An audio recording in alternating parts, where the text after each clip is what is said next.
This is the Horsepower Hour.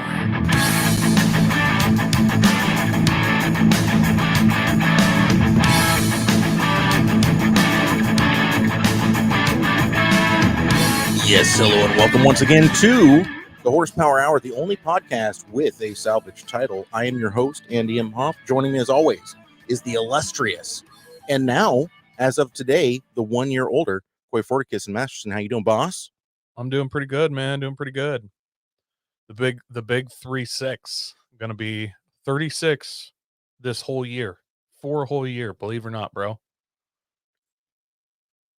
That's crazy. That's crazy. I mean, it's like we were just 15 and 18. I mean, what was that, like a year ago?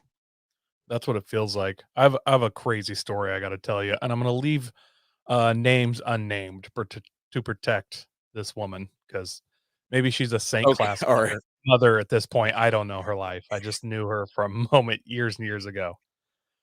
I was All right. at a drive-through type thing, uh, in a work truck, not like fast food, but I don't wanna get too specific, uh, and as I'm getting a receipt in this I'm in a semi truck, and I'm getting a receipt, and the lady says, "I need a name." I said, "Coy." That's C-O-Y, and she said, "Oh, you're Chris's friend." Now I'm thinking, I know multiple Chris's, so I kinda give her the, who?" And she's like, "Nallen." And I was like, "Oh, yeah, Chris yeah, I'm friends with Chris Nallen. It's weird that you know." Yeah, She says handsome Chris. Yeah. Yeah, she says, "Yeah, I dated him, when you guys all lived in the apartment on Lancaster." And I was like, "Oh, oh, what's your name?" And, she says her name, and I'm thinking, "Man, there's a lot of names that I don't remember. This one's ringing a bell," and I'm like, "I'm pretty sure he dated a stripper by that name, but I can't remember." And clearly, at this point, this person's my age. They're 36, maybe 37, 34. I don't know. I'm not gonna be like, "Hey, what was your stage name?" You know? So, it was kinda weird for a second, and I was like, she's like, "You probably don't remember me," and I was like, "Yeah, I don't know." I'm like, "How in the world do you remember me?" And she's like, just oddball name, I remember the name," and I was like, "Oh, crazy." So, yeah, just a little throwback to our 18-year-old days, you know? That's so bizarre. And I mean, I assume she's not stripping anymore. Uh, n not at this place of employment, she wasn't, so I hope not for her Or and, everyone's sake. everyone's eyeballs sake. No, it's not, but I Fireman Smitty says, "Evening, boys." evening. Mm. I'll tell you what, man. I had this week has been pretty slow, but I had one hell of a weekend. I went over to the Snowball Derby. That was so awesome, dude. It was so awesome. And you wouldn't think, I mean, look, it's late model like oval track cars. Think late model dirt circle. That's really popular in Oregon, right? So it doesn't seem like it would be really be a thing. And I mean, I'm not a NASCAR guy, and you wouldn't think that you'd get any pleasure out of that, but it was super awesome, and I'm going to tell you why. Within the first 15 laps, and these are short laps too. I think this is a 5/8 or a 3/8 mile track. There was this massive wreck that happened right in front of me, and I have to give a shout out to Mark Schultz from the Barnes and Company production team, because he was like, "We're going to go and stand on this corner first, and then we're going to go and stand on this other corner next, because like the shit when it hits the fan, it happens in this first corner because everybody's trying to vie for position when it first starts off." And I was like, "Okay, yeah, that's cool." He was 100% right. 8th, 10th lap. These dudes caught up in each other, and I mean, sliding for the guardrail. We're all scattering. I had just put my cell phone away. Not that I would have caught anything on my cell phone, anyways, because I was running, because there are race cars sliding at you at 90 miles an hour. Um, look down and realize he had set his camera. He had one of those handy cams. He had just set it on the barrier. And when we all stepped back, he left it right there, and it caught the whole thing. It happened right in front of us. I was like, "Oh, man, that's how you know he's a good camera guy. This is someone that's been around TV production for 20 some odd years." And he was just like, "Oh, yeah, I'll run, but I always leave my camera." Clearly not his first rodeo, if you know what I mean. Not at all, not at all, and he introduced me to a bunch of different people, and we got to, stand in the pits, like, when the winning guy, went through, the checkered flag, we were standing in their pits, and it was a huge upset. Nobody expected this dude to win. It was on the second to last lap. It was the Wilson Motorsports team, and, he just the leader got up into the marbles a little bit too much, slowed down. The Wilson Motorsports guy pulled him by, and it was awesome. I've been editing up some photos. I've already put up some photos and videos and stuff on the Facebook, but I've got some more editing to do. I'm going to put together a little video, and that should be coming out here next couple of days. So I hope that everybody gets a chance to see that. And you know what? It was a ton of fun being down in the pits for that. It was really cool. It was a good time, and I was really happy that I was able to make it and like experience that, even though it's quote unquote amateur racing. It was hard fought, and it was very impressive. And yeah, I loved every minute of it, and probably the first race I've been to since before COVID.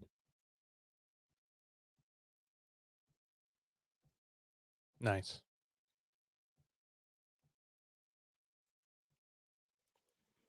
We're So lagging here a little bit on the yeah. connection. I apologize, Coy. So that's better than my weekend, I guess. Did I explain on the last show how I got shipped the wrong parts? That sound Mhm, right? mhm. I did. Did I? Or did it happen the day after? I can't Yes. remember. So just to No, you bring everybody explained to us that you got more parts. Yeah.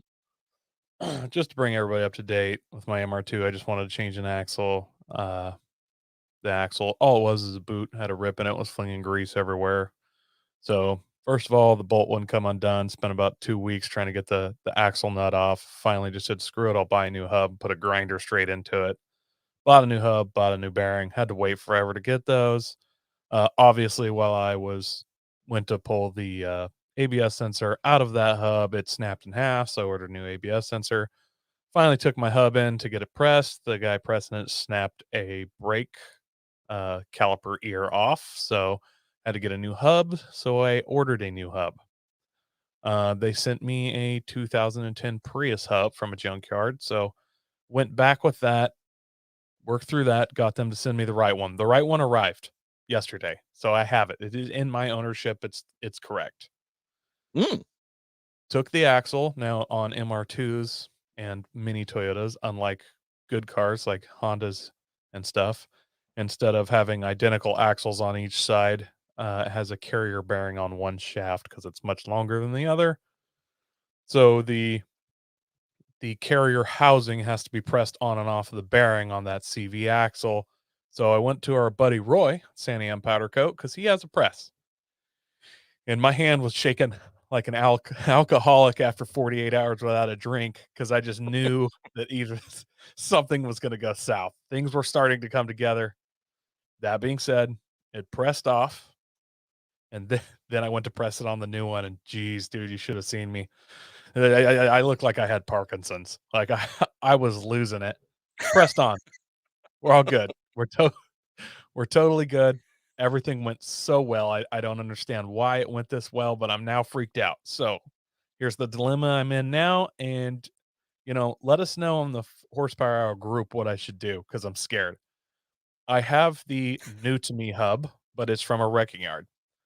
Or not hub, sorry, the knuckle, but the hub is already in it. I have the new bearing and hub that could be pressed in that one, but the one in there seems totally fine. Now, do I just put this one on the car and send it? I don't know how many miles are on this. Could be less than mine. Could be 110,000. You know what I'm saying? Could be 210,000. I don't know how many miles are on that hub. It's an unknown. I have no way of finding out.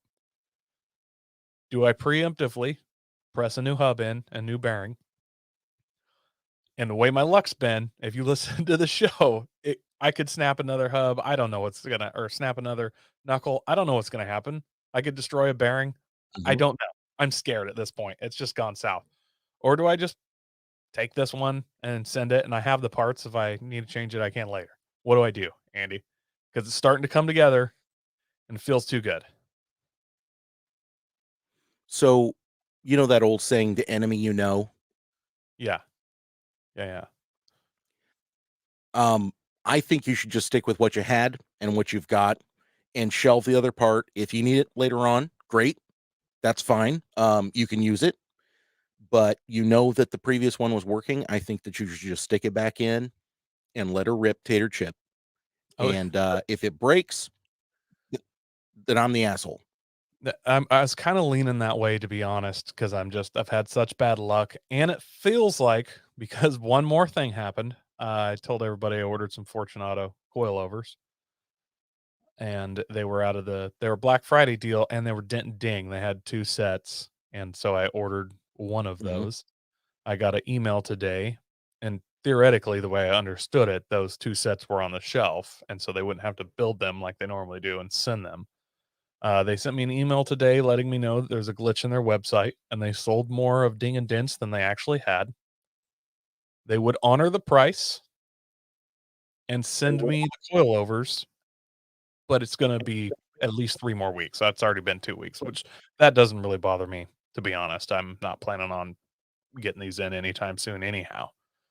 But that was kinda some bad news, so I was like, Yeah. "Okay." So I was kinda it was coming together too well, and then I got that. Is that the last thing of pain and trauma for me? So, Mhm. there Mhm. is that, which I was gonna mention to you, I really wanna get Fortunato on. I'm gonna try and email them, see if we can get them on the show.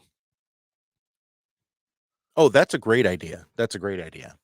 And I don't know. I mean, you're going to have to wait 3 weeks longer, but you've already admitted it's the winter. You're not really doing anything with that car, anyways. And if you're going to get a brand new set, not a dent and ding, but a brand new set for the price, that they had the glitch with, uh, it kind of seems like a little bit of a win-win. And maybe you could even have a little bit of the leverage and say, hey, takes 3 more weeks. That sucks, but I'll be okay with it as long as you agree to come on the horsepower hour. I will try that. We'll see. Either Good way, enough. I'm accepting it, even if they agree not to come on the horsepower hour. I want the coilovers, they're a good deal. Well, yeah, Yeah. So, and like I said, yeah. honestly, for me at this point, I didn't care if they came as long as they come before March 1st or, end of February. I don't really care. So I probably won't even Mhm, get mhm. around to putting them on for another month anyways, even if they were here today. And that's the way it happens sometimes. Speaking of, bird in the hand's worth two in the bush. We, we should be closing on our house. As a matter of fact, our closing date is tomorrow. It's kinda looking like tomorrow's not gonna happen because it took so long to get the appraisal done, but, we should be getting our new house soon. We're talking next week sometime, and then I can put my studio back together and do a hard line of internet, and we won't have any more of this buggy, glitchy what's happening with our Wi-Fi thing going on. So praise be for that, right, Coy? Nice. Good, good. At least one of us can have good internet at that point. Have you, seen what your options are for internet out there? Are you gonna get out there and realize that there's no lines or anything? There's cable internet out there. It's not fiber or anything, but there is cable internet, and so basically everything that we had available to us in Lebanon available here. So Nice. it is what it is. And interestingly enough, it's Comcast still. So we get to ride the Comcast train once again. Oh, Um, Satan's internet, huh? fuck my life up. I still remember when, Yeah, that was the one downside. Comcast was trying to talk you into re-signing up, and they, like, came to your door when you lived in Albany, and you Mhm. explained to them that you were going back to the motherland, and the guy was like, "What?" And you're like, "Africa," and then he has this Well, really no. weird So look on his face. what what it was I opened the door and he was trying to sell me Comcast, and you were actually, was it you? No, I guess it was another friend of mine at the time, but I had somebody behind me that was sitting on the couch watching TV, and I was like, "Yeah, no, we don't do TV because I don't need it. I'm not gonna be here for very much longer." And the guy was like, "Oh, where are you headed?" And I said, "We're going back to the motherland, Africa." And like you just said, he gave me a real wide-eyed look. He's like, "Wait, what?" And then I turned my arm over to the whitest part, and I was like, "South Africa, obviously." And the stunned silence, he just didn't even know what to say. He was just like, okay." And I was like, "Yep, all right, see you later." Yeah, I had a similar event happen Paramedic one Smitty time. sums it up perfectly. Yeah, I can agree with that sentiment. F Comcast. So I kinda had something similar happen one time. I kicked the, cable ped open in front of my house and just hooked myself up, and I couldn't get internet because that Mm. required a router and things, but, the basic channels aren't s at that time, weren't scrambled, so I still got, like, 30 channels, and, as I'm sitting there watching it, I'm not gonna say the brand because this is illegal, uh, let's just call 'em Pave. Pave Broadband opens the door and, they're they're there, and then they're like, "Hey, what do you got for internet and, cable TV?" And I'm like, "I don't have any of that. I just watch DVDs." There's like a Pizza Hut advertisement going on my 64-inch TV behind me. And he's like, "Really?" And I was like, "Yeah, nope, I just watch DVDs." And he has his flyer, like, "I'll take some flyers though. I am interested," because I just want him to leave. I'm like, "Thanks, bye." Slam the door. I'm like, "Oh, please no more questions." That's amazing. I love it. Paramedic Smitty says, "Yeah, you did some shit like that at my place when I lived with Tim." Yes, I did. I don't think it was Comcast. It was some other, like, it was Cutco sales or something, and, I think I told the dude, like, "Yeah, legally, I'm not allowed to have anything sharp. That's why I don't live within 300 yards of a school," and the guy was just like, "What the fuck?" So Uh, that is the one thing that I kinda miss about the door-to-door salesman, which, of course, in COVID times, we don't.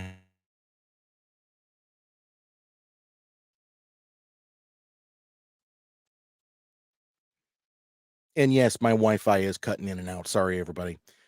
Should we move on to the news before my internet connection gets any worse, Coy? yes, let's do it.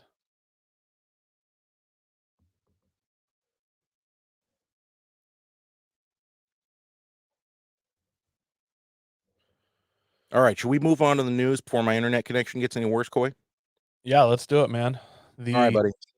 the 2023 Nissan Z will be replacing the GTR and the Super GT GT500 series. Uh, So, have you had a chance to look at this thing? I have. Is this actually it or is it a render? I'm so jaded from these GD I renders. I feel like this is a render. However, this doesn't look too off point for a GT500 car, so I can't really tell. Oh, it looks right on point for a GT500 car or Super GT car, however you'd like to call it these days. It used to be GT JC500. Now, then they changed it to Super GT. So I don't even know what they're Mhm, calling it now. But back when it was the Grand Touring Japanese Championship, dude, those cars are my favorite looking race cars. And I'm counting mhm, F1, rally, like you pick any car, the JCGT cars, dude, I just love those. There's so many iconic, Tom Supra, like the GT300 series that were like the Autobach MR2, mhm, what was it? The Takata harness at a green NSX, the Pennzoil mhm. GTR. I mean, awesome, awesome looking cars. I mean, they're like time attack cars going wheel to wheel is kind of the look you get with the crazy arrow and just ultra widened bodies. Love these cars. And by And I far and still away, yeah, and I think my favorite one of those from the, late '90s was the Toyota Supra, the 4th generation Supra, and they pulled the 2JZ out, surprisingly, but then they put in a super worked over 3S GTE, so it made 500 horsepower, and they did that because a 4-cylinder is gonna sit further back in the engine bay, and they could control the weight balance a little bit more. And so, looking at this Nissan Z, not that I didn't like the GTR, um, GT cars, but this, man, this just looked so good, and we haven't really heard anything about the new Nissan Z in a while, have we? No, it's been kind of a blackout, so I'm not sure what all's going on with it. I'm assuming they're kinda holding back till they actually have some more units for people to test drive and stuff, and then they can go on a media Mhm, blitz, but it has been a little blacked out. This one though, man, it looks good. Just those giant flat fenders, mhm. massive arrow. I mean, huge, it's got a swan tail rear wing on it. I mean, giant splitter, just worked over. Looks great. And I'm super stoked. I'm a little So would you surprised. consider this a wide Yes, absolutely. Those aren't flares. That's built into the car. That's a one-piece fiberglass unit, you know? I'm just saying if you right. bolt bushwhacker flares onto your car, you don't get to call it wide body. That's my deal. And look, if you wanna say that among For your friends, that's fine, but if you wanna advertise it on Facebook Marketplace, just call it fat body, big tire, flares, like, we have no problem. I love flares, and a lot of times I like the way yeah. flares look better than wide bodies. A lot of wide bodies look like crap. So, I got no problem with flares, but don't come at me with this wide body bullshit. Don't upsell me on your car. Just say flares. Say the brand of the flares, you know? Like, it's Mhm, ridiculous. mhm. Are you And surprised that hopefully they it's not Rocket Bunny. I have no real problems with Rocket Bunny. I think they look good right now. I don't think that look's gonna hold up indefinitely. I think we're gonna look back on Rocket Bunny stuff like we look back on the old, like, Black Widow and Venom body kits, you know what I mean? Like, in Sure. 2001, those looked great, so did the, Neon Underglow and a lot of the crazy stuff everybody did then, but now they look awful. Like, you can't even really run a car like Yeah. that. Nobody does it. You rarely see it. So, I think the Rocket Bunny stuff is gonna have a touch of that. Are you surprised You're that they're probably not right. And running the GT500 or sorry, the, GTR as their supercar anymore? Mm, I don't know if I'm necessarily surprised. I mean, what I'm more surprised by is the fact that we haven't heard more stuff about the Nissan Z for, I mean, months. It feels like months. I feel like the last time we talked about this was August. So that is the one thing that surprises me is that there hasn't been more talk about this. The GTR, it is on its way out. And so I think naming a natural successor, it's a good thing in a couple of different ways. One, it shows Nissan has promise with the new Z, and they want to make it a performance vehicle, and they want to have it in front of the enthusiasts and all that good stuff. And two, they don't have a plan for leaving the motorsports world. They're staying in it. Um, unlike some manufacturers, I'm looking at you, Mitsubishi. Some manufacturers just getting out of it completely. So I'm glad to at least see that they're continuing the programs and they're not just giving it all up. Is Subaru in any racing program still? I don't even know. Well, Subaru puts all their chips in Travis Pastrana's basket as far as I can tell, at least in America. I'm sure they are sponsoring more drivers overseas, but in America, as far as I'm aware, Subaru as far as actual factory Subaru stuff, the only one I'm aware of is, Travis Pastrana and whoever the secondary team is on Team Subaru. So and I don't even know Mhm, their names and don't care to. So, yeah. I'm not really sure if I'm surprised that they're taking the GTR out of that program and running the Z. Obviously, part of the reason to have your car in there is for the advertisement of it, and this they're gonna wanna have more advertising on this car mhm. since the new one and the GTR is being twilighted at the moment. On the other hand, the GTR seems like a superior car, but when you're capped at 500 horsepower, is it? I don't know. So it's kinda Right. I'm surprised, both surprised and not surprised. It's kinda I'm going both ways there. Well, the That being GT500 cars, those are a silhouette car. So I mean, they're tube chassis. are they tube chassis? I don't think they are. Mhm. Yeah, Really? I'm pretty sure they are. The GT300 cars. The GT300 cars are not. They do change the suspension, but they don't. They Right. are running the original body, not body panels, but actual just subframe and frame. So as per this particular article, the GT500 class is a silhouette class where the actual chassis of the race car is a tube frame, carbon fiber monocoque mashup, and the body is styled after the production car's shell. The engine isn't even similar to what the road-going version of the Z will get. The 2023 Nissan Z VR30 DDTT, I don't know if that's the actual name or not. We'll see.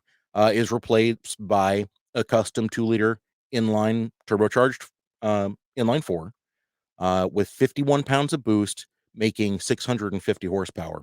So what I'm hearing is they pulled out the VR30 V6 and they replaced it with a K20. That would be hilarious if Nissan actually did that.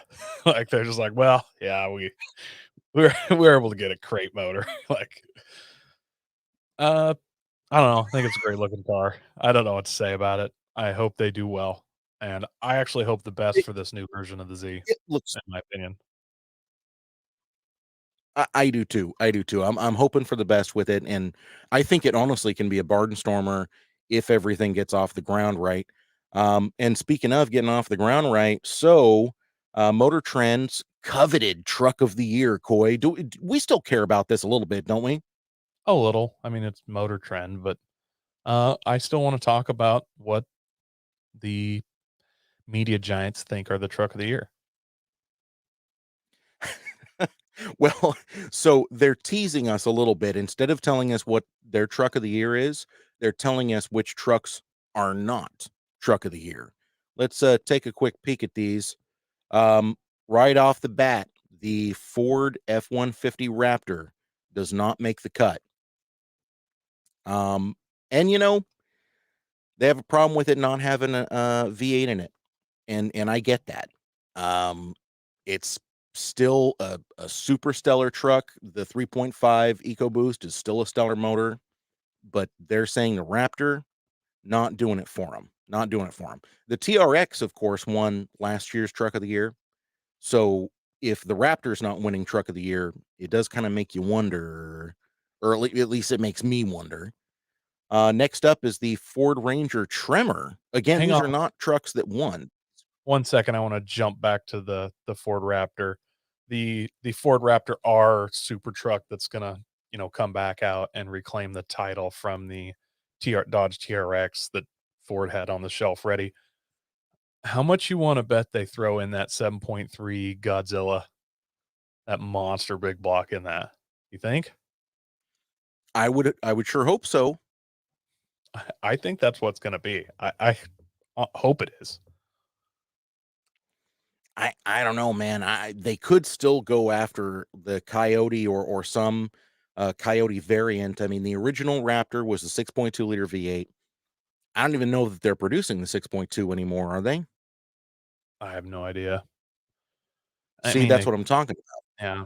I just think because there actually are some teams running Raptors and the Baja 500 stuff that I believe are already running the 7.3. Oh, I think. really? I'm not 100% sure. I was talking with somebody about it, and I'm pretty sure that they're not factory backed necessarily, but that's what the Baja guys I think are already leaning towards is that monster V8. Ooh, boy. Sexy, sexy time. Are you kidding me right now? No, I'm not. Hmm. I man, I'm gonna be stoked to see. I mean, I have no problem with the twin turbo Raptor. I like it, but that V8 of that size in there, ugh, that's an axle twister. All right, now that I've derailed this, let's keep going on. Well, just to throw one more thing out there, also that 7.3, they call it the Godzilla motor. It's already been proven to take the boost real well. I mean, there's a couple of different shops making 1,000 horsepower on a stock one of those. So Yeah, I could see it being a different version of the Hellcat engine or the Helephant. Just throwing that out there. I hope so. The Ford Ranger Tremor. So instead of the Raptor, this is the Tremor. Still has the 2.3 liter EcoBoost 4-cylinder, but the Ford Ranger Tremor, of course, has upgraded suspension, upgraded tires, a graphics package on the outside. What are we thinking about these new Rangers, Coy? I'm not like super sold on them. They're a little bit too, Canyon, Colorado-y for me. But give me some thoughts here. I feel like they're well, I mean, you got the F-150, and now we have the Maverick underneath it, and then the Ranger is a slightly smaller F-150 at this point. It's not a mini truck, it's not even small. It's a full-size truck, basically, with no power, so I'm not sure what's going on with the Ranger myself. I don't even know what market they're catering to. That being said, I have heard that they are switching the Ranger over to the, what they call it, the World Global chassis. So we'll be getting the same Mm. Ranger the rest of the world's getting, which makes me interested because the rest of the world does have a diesel Ranger, and I believe Australia has a diesel Raptor Ranger. So my interest is piqued. That's about it. Well, I mean, listen, good for Australia because once they get out of the quarantine death camps that everybody's been locked into, they deserve to have something nice and fancy. You know what I'm talking about? So Absolutely. good for them. I'm glad they get some kind of a diesel powered Raptor Ranger. That's great. Good for them. Um, I think if they would just bring those over to the United States, I think that the manufacturers would be amazed at how well they go. I never understand why some countries get the cool shit, we don't get the cool shit. It's weird, and I don't understand it, and they think that every Hang on. American is just gonna be There's a comment here. Darwin Bonk says, I can't wait for the Gen 3 trimmer in ass blaster trim. I have no idea what he's talking about.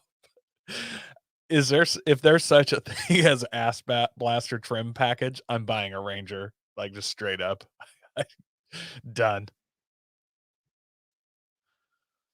Anyways, continue.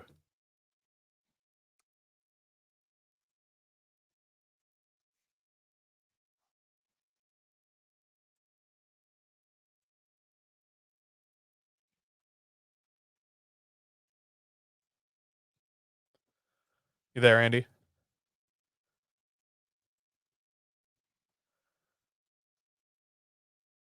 I can see Andy, but apparently his audio went down or something.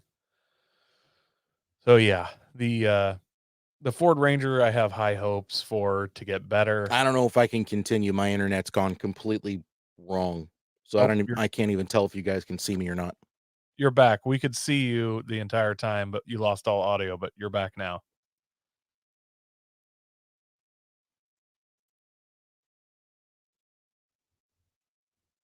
I hear clicking on your end. That's it.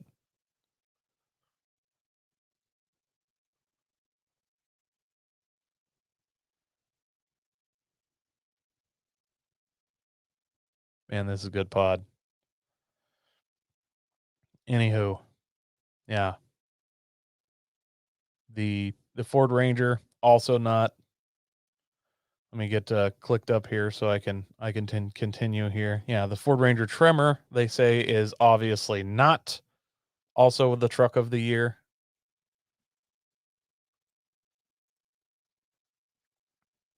Am I back on, Coy? You're back. I'm trying to get clicked up here so I can Okay. follow the article. The Honda Ridgeline. Sorry The about that, you guys. 2021. Roy says must be a hurricane. Unfortunately, it's not a hurricane. It is just this crap ass internet. I used up all my data plan for AT&T, and they're like, "Oopsie! It looks to me like you have used more of your data than you're supposed to." And then there was some nipple rubbing, and they're like, he pays for 4 lines that he does not need. He only needs 2, but we sell him 4. Ooh, and then some more nipple twisting. Yeah, they did that to me about a month ago. That's why I switched to a different hotspot. So, anyways, the 2021 Honda Ridgeline also not on the truck of the year. Did they actually have to Come on. say that, Did though? that even Did need to be said? Yeah, we already knew that. I feel Now like MotorTrend is trying to gaslight us here a little bit. It's a like, little bit. come on, nobody expected the Honda Ridgeline to be anywhere near the top. That's not going to be a thing, and we already knew that, right?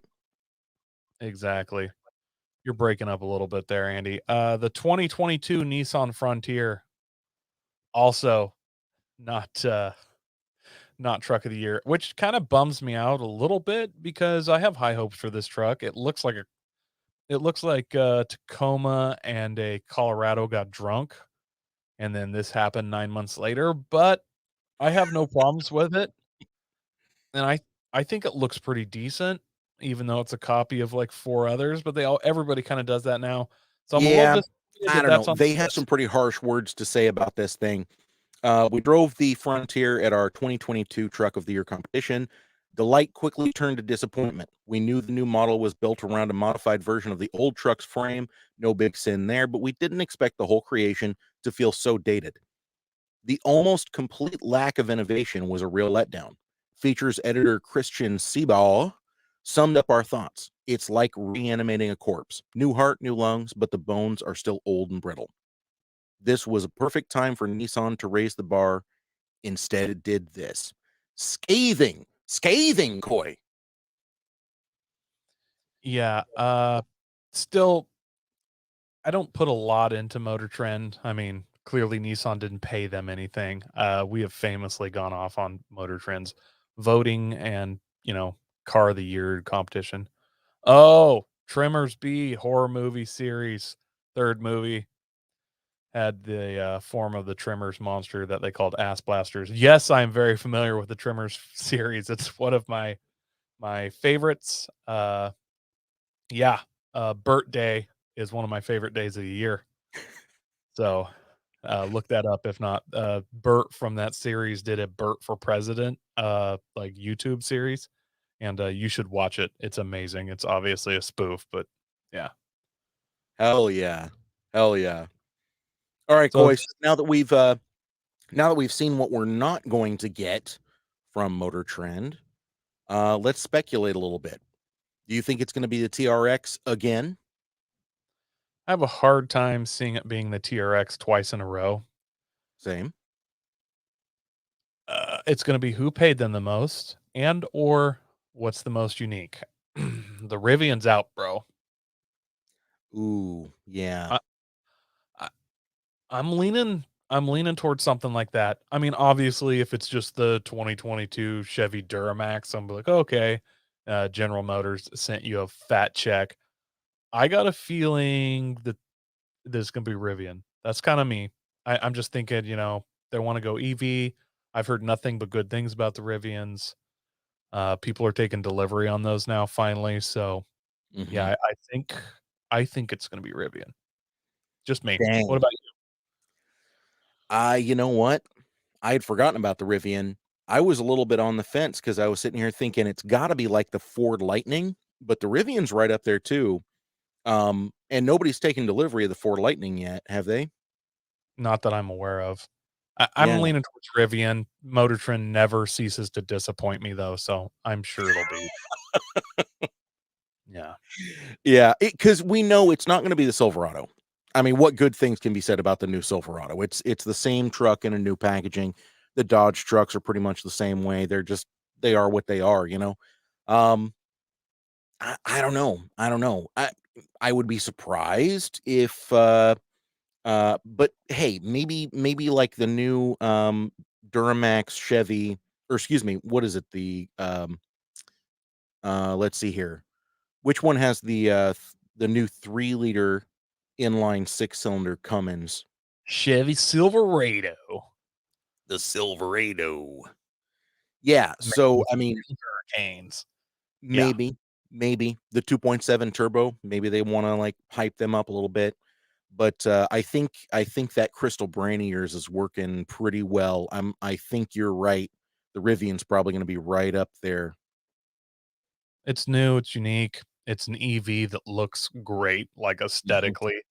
The Cybertruck, not out yet, obviously, and a mother couldn't even love the way it looks. Like I don't mind the way it looks, but like it's not aesthetically pleasing. It's ultra utilitarian, which, uh lots of people own John Deere Gators. No one said they looked good. You know what I mean? Like they've sold a billion of them. So if the Cybertruck actually comes to fruition, I'm sure they'll Yep. sell, and I would go look at one. I think they're pretty cool, but the Rivian's actually one of these EVs that looks like a traditional truck and looks good doing it.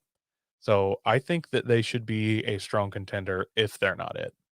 We'll see. So, what are you gonna do slash say if the Maverick ends up being the truck of the year?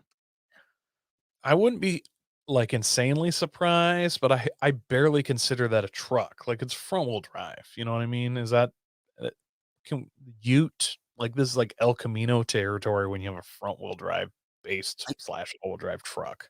I get it, but you could say the same thing about the Ridgeline or the Hyundai um, Santa Cruz. I'm not saying that's what's going to win. Obviously, it can't win because it's not, first of all, a Merca product, and second of all, they're not going to pay MotorTrend to win the thing.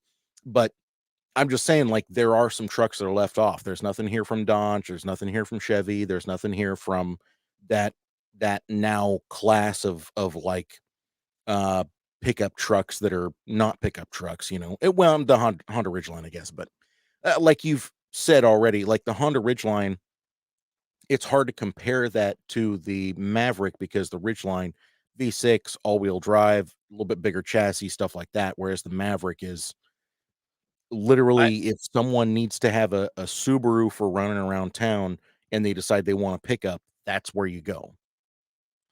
Yeah, I actually consider the Ridgeline more of a truck than a Maverick at this point, Mhm. but that I never thought those words would come out of my mouth, but here I am.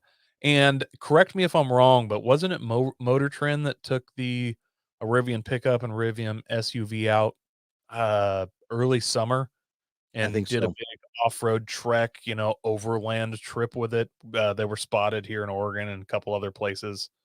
I don't remember. They did some big kind of gravel road trek with them, and I'm almost positive it was MotorTrend. So they've clearly had some time behind the seat, and I remember they had high praises for it while off-roading it, soft-roading it, whatever you wanna call it, and I've heard nothing but good about them. So, why can't it be the Rivian? Yeah, I agree. You know what? I think you're onto something. And if it is the Rivian, somebody's going to owe Coy a blowjob. Not me, because I live on the other side of the country. So one of you guys that's close by, it's going to be up to you. Well, it's my birthday, so somebody owes me a blowjob for sure. So, are you Bingo. ready to move on, though? Are we done beating this horse? I'm not that wasn't a Yes. blowjob reference, that was horses. Yeah. So, just quickly, this is something that I had not seen before. My buddy Vincent sent this to me, and I think when he sent it to me, the caption to this link was "Holy shit, what the fuck." And I feel exactly the same way. What we're looking at is like the love child of a pallet jack and a car lift meshed in one. This is an ideal brand mobile single column lift with a 6,000 pound capacity. Now, literally, it has a pallet jack handle, lever, and wheel system on the back, and that's how you move this thing around. But it is a single post, 6,000 pound vehicle jack. It does work off of 120-volt power, so I have to assume that raising, at least raising, maybe not lowering, is slower than slow, as is pretty typical with these 120-volt lift systems. But pretty compact, all things considered, and quite a bit more mobile than than I really ever thought a lift could be. What do you think about this, Coy? I have thoughts. It's a single post lift. I couldn't see I don't see what the max lift capacity is there. Six thousand I'm pounds. 6,000, okay. I've actually looked at single post lifts, not pallet jack based ones, but just one that bolts into the floor of my shop, and if they made it 8,000 single post, I would probably be in, but I haven't found one over 6,000. I like in the picture they have a full size Dodge truck photoshopped on there. Now that's not, yeah. Uh, my question is, can I still use, like, if I lift the car up, can I move it around with the pallet jack portion? Can I pick my car up and shove it in the corner? There's no Or way. when I make a massive oil spill, can I actually move the lift and jockey the car over away from the giant oil slick I've put under it? Listen, anything's possible, but not that. So I got no real problems with this. This definitely serves a purpose. The problem I has is this is over $5,000. Almost, yeah, yeah. It's 5338 from Home Depot. I'm thinking about a two-post lift. Um, we've seen those obviously used $1,200-$1,500, new for 2,300 bucks. So what's the worth to you to be able to roll your lift around rather than having to drive to a specific location, right? This is the worth in this is if you had a large concrete area outside your shop.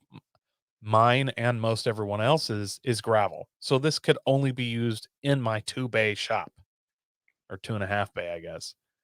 And by the way, Ty is joining from YouTube. He says that just seems like a bad idea. That was my initial reaction as well. Jim Clack is jumping in saying it would be interesting for a really small garage, but that's the only place I would even consider one. And Fire Medic Smitty says this lift might as well be a Fab Sui from the factory. Yeah, I mean, it could be, but they couldn't sell these things. They couldn't sell these if they were too unsafe. So, Right. you know, the other thing about these that I'm interested in, can you can you move them around, 1, with the car in the air? Number 2, is it powered when you move it around, or is it just that's it? Like, you just gotta drag this thing yourself, like, it's all manpower just to move that. So let me answer that in reverse order. I see no indication that this thing is powered in the slightest when you're moving it around on the floor. So going back to your first question, then, that is a hard no. I have every doubt in my mind that you would be able to move this thing around with a vehicle on it. That seems extraordinarily unlikely. You know what I'm talking about? Yeah. So, we have a version of this at a place I work, but it's 4 of those, and each one lifts up a tire. Mm, So, it's a mhm. mobile lift, and they're actually for commercial vehicles, like dump trucks and stuff, and you push 1 to each tire, and they wirelessly connect and lift again, lower together. Uh, when I see them with a full-size dump truck 6 feet in the air on these 4, like, roll-up lifts, I always feel wildly uncomfortable, and I stay away from them.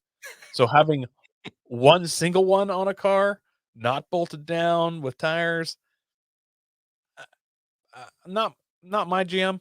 And for 5 grand, you can get an in-ground scissor lift. I think for that price, that's what I'd go with, because you could mount that in your garage, cut the concrete, and it's just, I don't know, 4 by 2 foot pads, 4 foot Yeah. apart.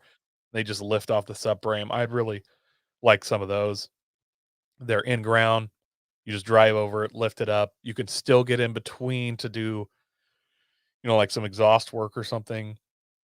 Hmm. Hmm. The one good thing I see about this unit, Andy, uh, I don't know if you've ever been in a shop where they have the H post and they'll put like a steel sheet or plywood across it and then lift it up and use it as like a table that they can raise and lower, and just Oh, completely eat their lift space by working on crap as a giant workbench. You throw a steel sheet or a piece of plywood across that and raise and lower it. I mean, that could be pretty handy. Uh, well, that's true. Over 5 grand, I feel like there's a cheaper solution, but yeah, But if for some reason you did find yourself with one of these and you needed to get a buffet table set up immediately in your shop, yeah, yeah, I think done. you're right. So Coy, I think it's time to move on to our Olaf. What do you think, buddy? Let's do it.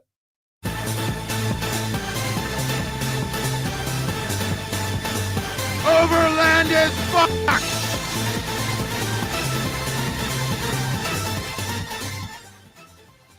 All right, man. What are we looking at here, Coy? We're looking at the Black Series HQ21 camper. Are you seeing this picture, Andy?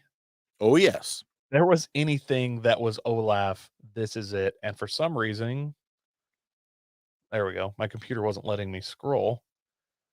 So yeah, these things have like beefcake suspension on them.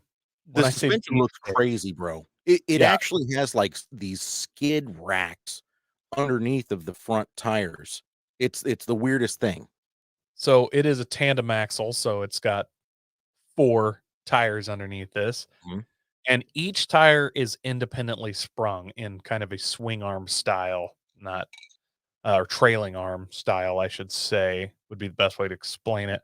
Each one's independently sprung, quad shock, so 2 shocks on each trailing arm. So there's actually 8 shocks under this thing in total. And bro, Computer's these not- tires are aggressive.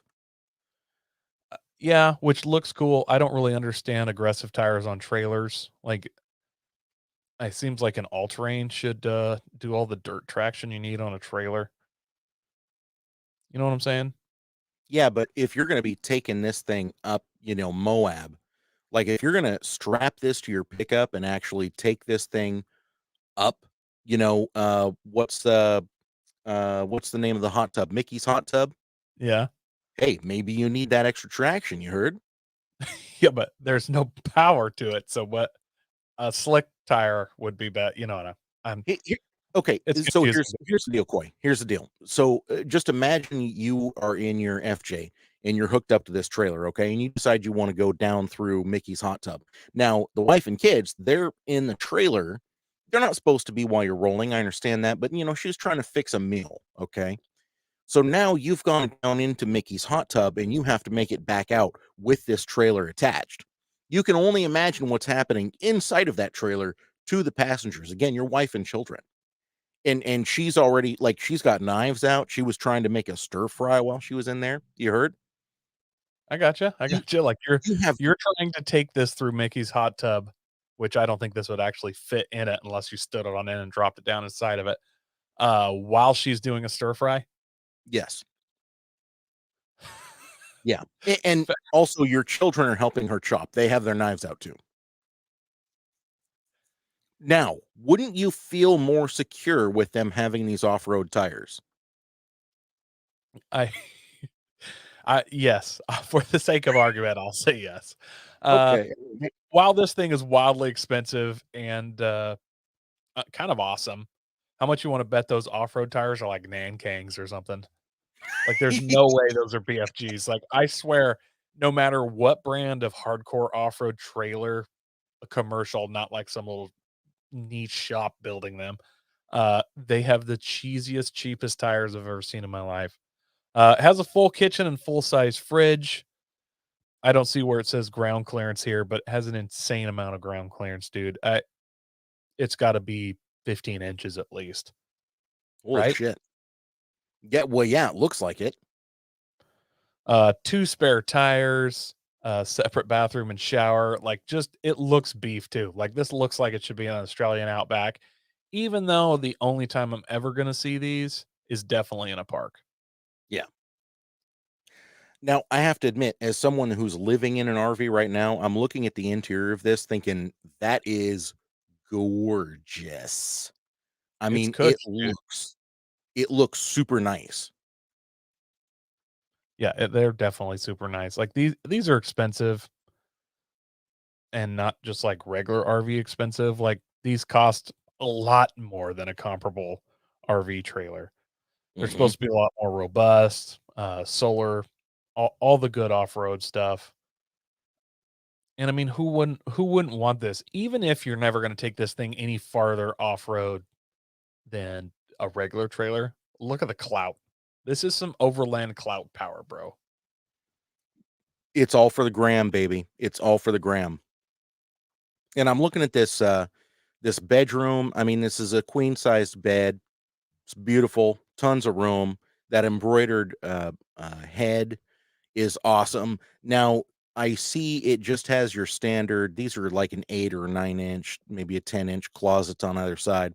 So, as far as something to, like, live in, I don't really see this as a viable option. But this full-size shower, very impressive. Very impressive. And trust me, when you're living in an RV, that shower space makes a difference. Yeah. And to be fair, we're just looking at the HQ21. They make 1, 2, 3, 4, 5, 6, 7 different trailers here, and all beef off-road trailers. And they make 5 different tent trailers. I found out about them because I looked at their tent trailers. They're crazy expensive. They're like 20 grand for a tent trailer. Super nice, super awesome. Would love to have one. We'll never own one as long as there are off-road tent trailers for under Mhm, $10,000 that I will buy, destroy, and buy another of. mhm. Yeah. But this Jim company, go ahead, Jim Andy. Clack says, "I can hear the tired noise from here as it goes down the highway." True, true. Darwin says, "Retrofit electric motors to those wheels." Ooh, don't need to drag it anywhere. That's not a bad idea, son. Having a trailer like this with electric motors on the tires. I like that plan. That's not as far out as you think it is. There are kits for trailers. A lot of guys use a rear Mhm. end out of a Ford pickup or something on homemade trailers. There are kits to run a alternator off that dead rear axle, so you can actually recharge batteries while you drive around. Okay, except for you're producing drag by having that alternator on. So tell me where Kinda. the value is in that? Well, you don't have to run a charging system from your vehicle to the, trailer and have to run, like, a, huge low gauge wire to it. And if you use a, electrically magnetic activated pulley, then it can just kick on and off. You take off and it needs charged, it'll charge up and then shut itself off. Done. Hmm, okay, all right. I mean, I guess that's fair enough. Aaron Samuelson's in the comments says, "Happy birthday, Coy." Also says, "I have a friend with a $60,000 Black Series trailer, and it is trash, falling apart." Look, when we do these Olafs, Overland AF, we're not vouching for quality. So what if it's Has falling nothing to do apart? with quality. Is it overland as fuck, Aaron? Yes or no? Answer the goddamn question. It is. You don't have to. I answered it for you. Just because things are trash does not mean they're not overland as fuck. Look at Rotopax gas cans. They're worthless in every way. They look amazing It in the is a store. garbage can, not a garbage cannot. Oh my god, deep pull. All right, dude, that pretty much concludes our Olaf here.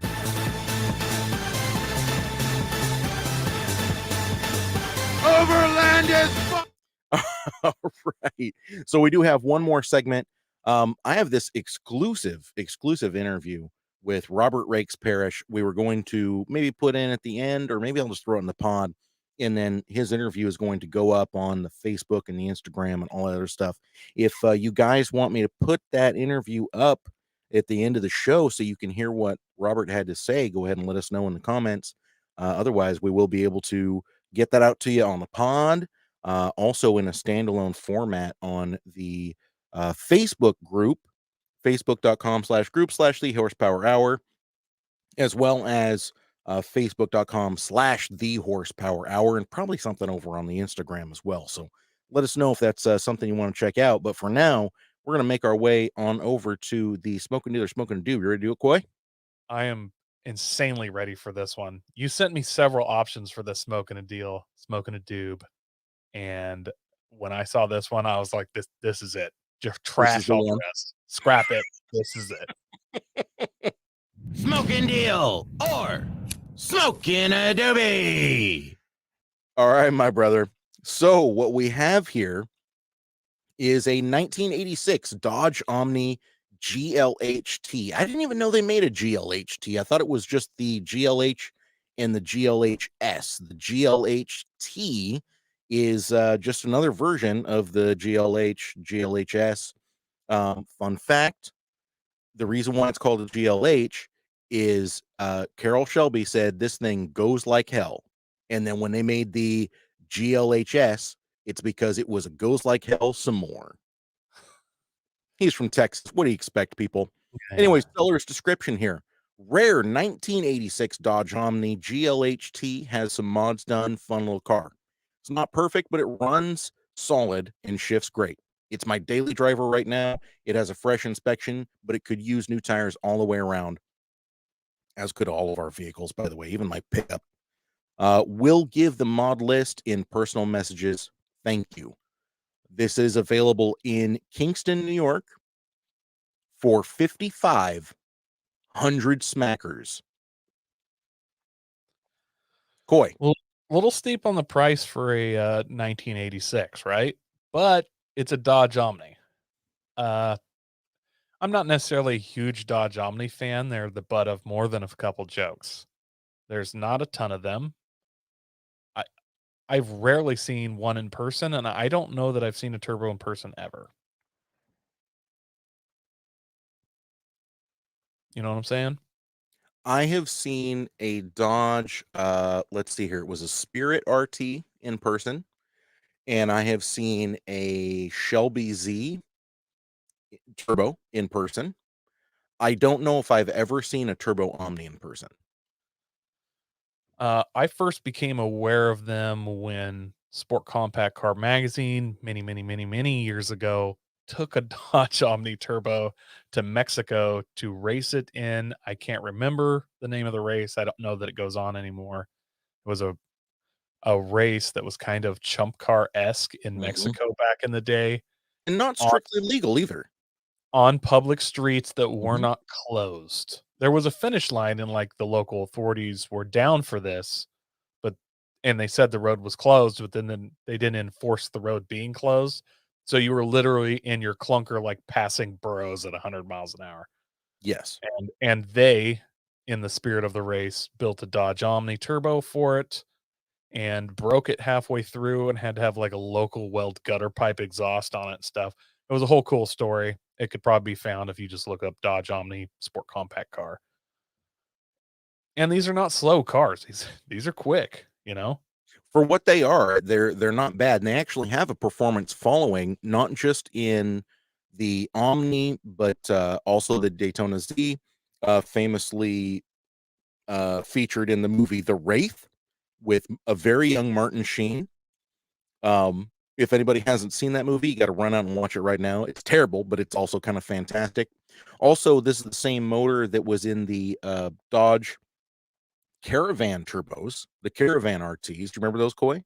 Yes, those are I've seen some very fast versions of those, like 11-second versions in a Yeah. full well, not full size Caravan. It's not really a full size. It's whole size. Mm-hmm. So, but this is tough for me to put a number on. It is rare. Now, when you go through the pictures though, the paint looks pretty good for the most part. It's black. It's got the original Dodge Caravan looking horrible, that just horrible era of aluminum wheels. Mm-hmm. I don't even know that these are original Omni wheels. I've seen these wheels on Daytonas. Mm-hmm. It appears he painted them black. Not And the that paint, well. yeah, the paint appears to be coming off. And speaking of paint coming off, these rear quarters right down at the wheel level, we got some serious rust, man. So that's underneath the rear bumper. This is New York, so I'm thinking we got some salt, bro. Oh, So yes. not good. Now, when you look in the engine bay, though, the picture, I'm not seeing a ton of rust. It looks typical for a car that age. I understand that, but here That's right good. now I'm on the other rear fender underneath the bumper. And I mean, rot. It's rot city. There's nothing to salvage here except for cutting it out and putting in new sheet metal. So I'm gonna throw this out there, and it's probably not right, but I'm still gonna do this. Just because it's in New York and they run salt, maybe it doesn't have a bunch of rust, but some vehicles, like old Land Cruisers, have certain spots where water and salt can get in, and it just rusts there no matter how well you take care of it. Mm. Famously, the rear quarters and like the FJ40 Land Cruisers, it can just get in there and sit there. So this is, could it possibly be that the rest of it looks okay, but that's just one of those spots. And being under the bumper where it's at, it's hard to explain the picture for our audio listeners. There's no reason you couldn't just trim that right off flush with the bumper. You know what I mean? If Mm, that's all it is. And you probably wouldn't be able to tell. yeah, maybe. You definitely would lose that originality. So if you ever thought that this thing would be like a Barrett Jackson vehicle in 15 years, then that's pretty much over with. I mean, let's be honest here for a second. If this was on Bring a Trailer instead of Facebook Marketplace, would you be surprised at all if it went for like 11, 12,000? No, no, I wouldn't. I'm not surprised by anything on Bring a Trailer anymore. Nothing surprises me ever on Bring a Trailer. Yeah, I mean, that's true. I think any car I sell from here out, I'm putting on Bring a Trailer. Yeah, I think you're right. I think you're right. Something like this, though, there's a small community of people that really get whipped up into a frenzy about these. And I personally, I think this is landing kind of squarely in the territory of someone's going to buy this for around the amount they're asking. Um, and it's just, again, because of the rarity, because of the Provence. I know that, like, when you start thinking about the provenance of a Dodge Omni, is it really there? But, some of these were this was like the original, Shelby hot rod vehicle. This is back in the day when Shelby was working with Dodge. They're trying to revamp their economy line. They started putting out all those weird turbo front wheel drive cars throughout the mid and late 80s. This is one of those weird turbocharged cars, and it was a weird car to be turbo. I mean, they were quick for what they were back in the day. This honestly was kind of a hot hatch. I mean, can't we agree on that? It's a four-door, but I mean, yeah, this was kind of going against GTIs and stuff. It's in that esque for those Mhm. Golfs and Rabbits and stuff. It's tough for me to put a price on this because somebody could buy this. I don't know enough about Omnis. And in the spirit of this, I generally won't do a ton of research on stuff. I'll sometimes look some stuff up, but I kind of want to go into it with the knowledge I already have just to make it fair. Mhm. I don't know a lot about Dodge Omnis, and honestly, who does? Only people with Dodge Omnis or that The are the super most into them randomly. the most boring, pencil pushing, needle dicked engineers you've ever met in your life, those are the people that are into Dodge Omnis. You're never going to meet someone you're like, holy shit, this dude's awesome, and he's a car guy. Like, we instantly became best friends. Hey, what kind of car is like your choice? And they're going to go, well, I'm really into Dodge Omni turbos. That is never going to happen. You're going to meet someone, you're going to be like, this guy has all of the personality of like canned sardines and mustard sauce. Which cars are you into? And he's like, I'm into Dodge Omnis, and here's the why. And you're just like, oh, fucking kill me, please. Shoot me in the head. I don't even mind Dodge Omnis. I remember the article from Sport Compact Car. I actually loved that article, and I loved watching what they did with Dodge Omnis. But if I listen to this motherfucker for one more second talking about his Dodge Omni, I'm going to blow my own dick off. That's the kind of people that drive Dodge Omnis now. Wow. Is this a bad time to say that I'm kind of into this Dodge Omni? Yeah, I feel attacked. Jeez, man. I'm kind of digging it. Jesus. Uh, I don't know if you have to blow your own dick off or I have to blow my own dick off now. Uh, it's tough for me to put a price on this though, man. This this price, 5,500, could somebody buy, honestly, even though it has rust, somebody could be buying this for parts maybe even. I know this motor was in some other stuff, but Mhm. Omni Interior is Omni Interior. You know what I mean? Like, Yep. you're not going to get, there's probably some dash and steering wheel stuff that's probably comes across with Daytonas and some other things, but there's going to be a lot of that that's just on an Omni. And they didn't make a lot. So if you do have a pristine Omni and you need, a rear hatch glass or something, your only option may be to buy another Omni. Yeah, but not this Omni. I mean, if those are needs that you have, there's no reason to buy an actual uh, GLST, or excuse me, GLHT. You could just get a Dodge Omni. And I mean, I agree there's probably not that many of them left out there, but there's a fuck of a lot more of the non-turbo ones out there than there are the turbo ones. So I think that this is some kind of a weird collector's vehicle. And me personally, I think that this price is probably just about right for this car. I mean, I don't mean to skip ahead, but if we're kind of getting to the end of this segment, I'm going to go ahead and say I think that this is a deal. I think it's a soft deal. I don't know enough about it, but just from kind of the people I've known that have worked on these cars and been into it, this seems like not a bad deal is what I'm trying to say. Do you get what I'm saying? I kind of agree with you on the caveat of that rust that we see better be close to the extent of it. Mhm. If there's a lot of that cancer, I don't see how it could be a good price unless someone was just going to throw a cage in this and do like chump or 24 hours of lemons type stuff. I agree. Uh, I agree. And we're just gonna have to go on the assumption that the rot is not as serious as we think it is. Because if it's completely rotten away underneath of the car, obviously it's a total loss. But if that bit of rust is just the extent of it, I could see this being about where it needs to be. And he does have a mod list that you have to message to get. Isn't that nice? So it's hard for me to do a full value without knowing his mods. I'm hoping he has some stuff done. Who knows, this motor could be built. He could have rebuilt it and done internals, and that's going to also really factor in the price for me. I don't think he's unfairly priced it.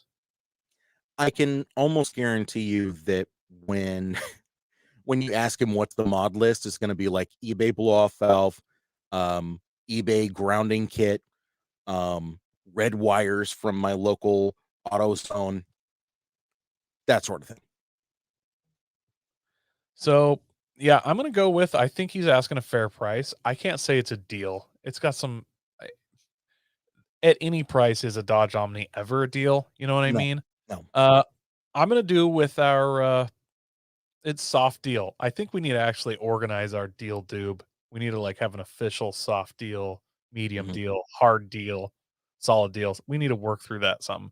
Uh Roy says Hoopty car candidate. Yes, Hoopty X, my good friend. Mhm. Hoopty freaking X. This would be a great one. Yep. Yep, I agree with that. Now we have to talk about our buy it now price, Coy. I have 0 interest in this vehicle. Dude, However, yeah, that's same here. If my neighbor had this, I can't even. You go first because I gotta ruminate on this for a second. Devin Gibson says, "Smedium deal." Mhm. It's medium. I like it. That's not bad. So, my price is gonna be $1,500. I know, because I'm sitting here saying 5,500 might be a deal. But again, I'm not into these cars. I don't want anything old and rare like I used to be into. I'm not a collector. I'm not certainly not a collector of these. And I really have no interest in becoming a collector or an expert on these. It's an 8-valve single red cam, early 80s, or excuse me, mid 80s turbocharged Dodge. I mean, no matter how you slice it, it's kind of a shit box with a heart of gold. Meh, heart of silver. Mm, heart of copper. I don't know, but just to fill in the blanks here a little bit with me. I'm just, it's not a car that I would be interested in, but at $1,500, if it ran and drove and all that, and my neighbor was like, "Yeah, I just got to get rid of it, $1,500," I sure as fuck would drop $1,500 on this. I probably might even spend a little bit more money. I'd spend like $400 getting a, like a diesel turbo and slapping it on there, seeing what kind of boost we can throw at this thing. That's all fair, and I'm gonna be totally honest, the number I was kinda running around my head was also $1,500 because it has to be low enough where I'm like, "I have no want for this, I think this is super cool." If I'm at a Cars and Coffee and I see a cherry Dodge Omni Turbo, I'm gonna go goo goo gaga and check it out, like, I'm stoked. Mhm. It kinda reminds me of that Isuzu Impulse we did a while back. It was in a lot better condition than this. Love it. I have no will to own that car, but I'm freaking stoked to see one done up and fixed up at some local meet in a mall parking lot. I'm gonna walk over and check it out. Like, and it's kind of the same spot for me. It's a weird, rare car. Love it. I personally have no will to own one. Right. So $1,500, I can either that's cheap enough that I think I can resell this thing even with some rust. I can go join some horrible, horrible Dodge Omni forum or something and try and resell it. Or I can, like Roy was saying, I can hoop DX the bejesus out of this thing. Uh, at $1,500, as rare as they are, I would not feel bad giving this thing more air time than a skateboard DX games. You know what I'm saying? Like, Yes. I will full send all the time with this thing, and luckily it should have enough power to be able to do that. But yeah, $1,500 is my number, honestly. If I my would neighbor's up for find sale. I would find the cheapest tires I possibly could for the front, and I would just go around every place I went doing the fattest burnouts I possibly could.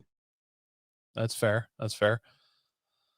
Yeah, I would probably go try and race some Hondas and stuff, cut the Mhm. exhaust off so it's super loud because it's quick enough that I'm gonna be able to beat some stalkers around, you know? Like, I see Right. a lowered Civic and I see that it has a 1.5-inch exhaust. I'm like, "There's no B18 in that. There's no K20. I'm gonna go Right. roast this guy," you know? I'm just gonna drive around looking for Hondas with little tailpipes. Wow, that sounded, strangely sexual. Uh, but yeah, I'm gonna go troll for little tailpipe Hondas, Yeah. and I'm gonna roll up on them. I'm gonna rev hard, and they're gonna bite because who wouldn't? You look over and you see this ancient pile. You're like, "Yeah, I got this," and you're gonna smoke them. So it's gonna be hilarious fun. Yeah, I That's agree with about that. all I got. That's about all I got with it, and I'm actually feel bad saying that I would only give $1,500 for one of these because it to the right person, this could be worth a lot more than that, and I I agree. honestly think he's asking a fair price. I'm not saying smoking deal, but I don't think it's a bad deal. I think he's asking a fair price. I agree. I agree. And of course, as always, if you guys know more about it than we do, if it's a smoking deal, if it's a total turd of a doob and you wouldn't even give $500 for it, let us know in the comments. We always want to know, and we always see those comments, and we always appreciate it. Smoking deal or smoking a doobie. All right, Coyford, I am going to let you go and get back to your birthday, my friend. I hope you're doing something fun this evening. I hope that the wife and kids have something cooked up. Just kidding. But hey, happy birthday. I love you, son. We miss you, and enjoy being 36, brother. I'm gonna do the best I can. Yeah. Good. That's the best we can do, right? And all of you out there, thank you so much for tuning in. Thank you for telling a friend about this podcast. It is the only thing that keeps us going. And the other thing that keeps us going, by the way, is our wonderful sponsor at Sandy M Powder Coating, Roy over there. He is an immaculate and a consummate professional, and he absolutely knocks it out of the park with every single project he does. If you have any powder coating needs at all, you have to go over to Sandy M Powder Coating. Find them online, facebook.com/Sandy M Powder Coating. Their phone number is right underneath this podcast in the podcast description. Make sure that you give them a call with any of your powder coating needs. Coy, do you have anything to add to that? You gotta use Roy. You gotta use Sandy M Powder Coat. He's who I use. All my powder coating all of my powder coating is done through That Roy. little bit's for the ladies, by the way. Hell yeah. Uh, I've got a hard dog roll bar. got it. It's got some scratches and it's black. I want it to be white to match my car. And it's going to his house soon. I was actually just over at his house borrowing some of his tools for house shop. And I'm Hey, he definitely sleeps there some nights. You know, he ends up sleeping there some nights because he I would cranks this stuff out. I would too. He's got a lot of cool stuff there. A lot of cool projects going on. And he is big enough to be able to do your project right, but he is small enough to care about your project. That's why we use Roy at Norsanium Powder Coat. Heard that, my friend. So thank him for being our summer long and fall long, by the way, sponsor. And thank you guys once again so much. Coy, you are the man. Anybody that wants to reach out to Coy, facebook.com/the horsepower hour. At the horsepower hour on Instagram is where you can find him as well. Go ahead and reach out to me, same places. Coy and I, we both answer. Few of our other admins to the pages. They will always get back to you with any questions, comments, concerns. If you have a complaint about the show, please do feel free to send that in because we love to laugh at those. Thank you so much, you guys. Thank you, Coy. And for Coy Forticus and Masterson, Junior, Senior, Esquire, Duke of Roe Gray, and everyone else here at the Horsepower Hour, this is Andy Will. See you next time.